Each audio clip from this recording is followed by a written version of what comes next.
welcome back to my film and TV channel. Hope you're all staying safe and well. We've got a black comedy science fiction thriller today. There's a lot of love out there for this one. Did I love it? Well, we'll find out, won't we? We'll have a look at what other people are saying and whether I agree or disagree. Yeah, it's all part of the fun, isn't it? With the very boring world if we all thought the same. We're going to have a look at something called Companion. A 15 certificate, 97 minutes.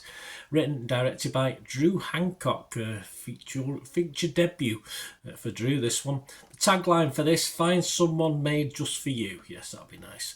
A couple on a weekend getaway with friends at a remote cabin, which unravels into chaos after a revelation that one of the guests is a companion robot. Yes, a bit of a twist to this one from the start. Sophie Thatcher, Jack Quaid. In this, Lucas Gage, Megan Suri, Harvey Gulen and Rupert Friend also appear in this. And it's released as well in the US on January the 31st, 2025. I'm doing this review. Check your territories for availability on the 21st of 2nd, 2025. So all comments and scores, etc. And so that date.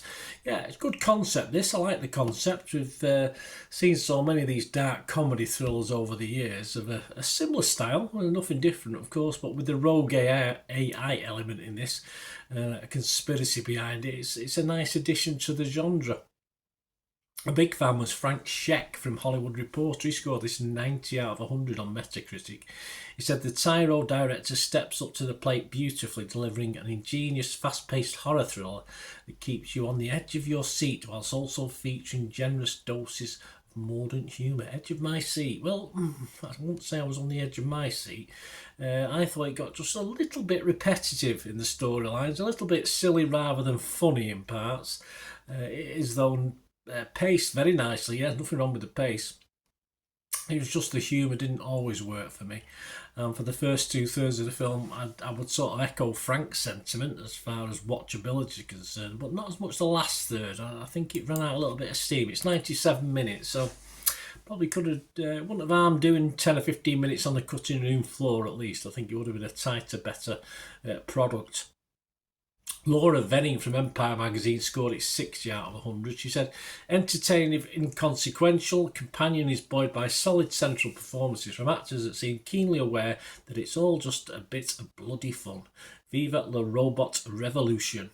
Okay, I thought that good actors, nothing wrong with it. Yeah, they seem to enjoy themselves, and why not? And the Guardian's Benjamin Lee, he was negative though. So was he correct to be negative? Because it's all gushing at the moment. For a film about advanced technology, he said it's awfully simple. Well, there's nothing wrong with simple. If it's entertaining and the public and the most critics agree that it is, then I think that's a bit harsh from Benjamin Lee. Perhaps he wasn't perhaps he's not a sci-fi fan. I don't know, but I'd say it was. Yeah, a little bit too negative, that for me. And despite my qualms about the length and content, of course, as I said, the first 2/3 excellent, the last third not so much. There was certainly enough in this to enjoy, and I thought it was a really, really good effort. No, not totally original in its concept. It's just an interesting slant on the human versus AI dynamic, isn't it? Which I quite liked about this. I'll give you my little scores at the end of this.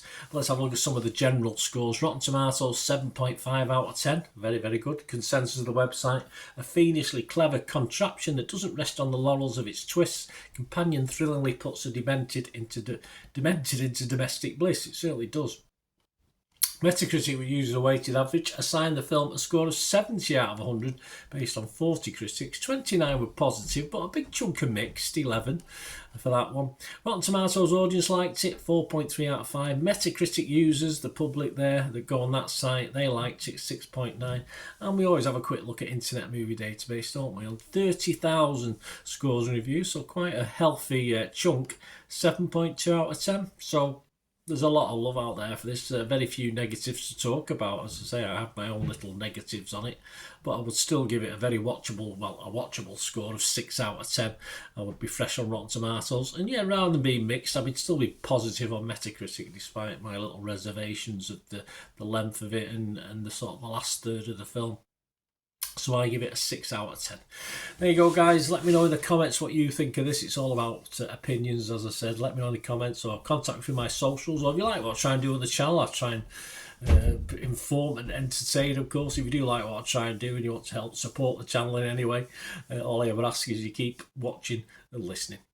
Ways to help me out, guys, if you watch the ads, if the ads on this YouTube ads, that helps in a very little way, but it all helps. It all, watch the pennies and pounds look after themselves, they say, don't they? Or the pennies or the 10p's look after themselves. But if you watch the ads or follow the links on the ads as well, that's always a nice way to support the channel. If you sort of hang on for it, I've done that. I watched other people's and followed the ads, just something I fancied, which does happen from time to time. Of course, you can support me by pushing that subscribe button as mentioned earlier, and that's of course pressing the button so you know when these vlogs are coming out. And of course, I'm always interested in your opinions, and of course, if you can give us a like, that'd be wonderful as well. So thanks for watching, guys. Hopefully I'll join you very, very soon with something else. Until we meet again, I'll never ask one thing, don't I? Please stay safe, everyone. Bye for now.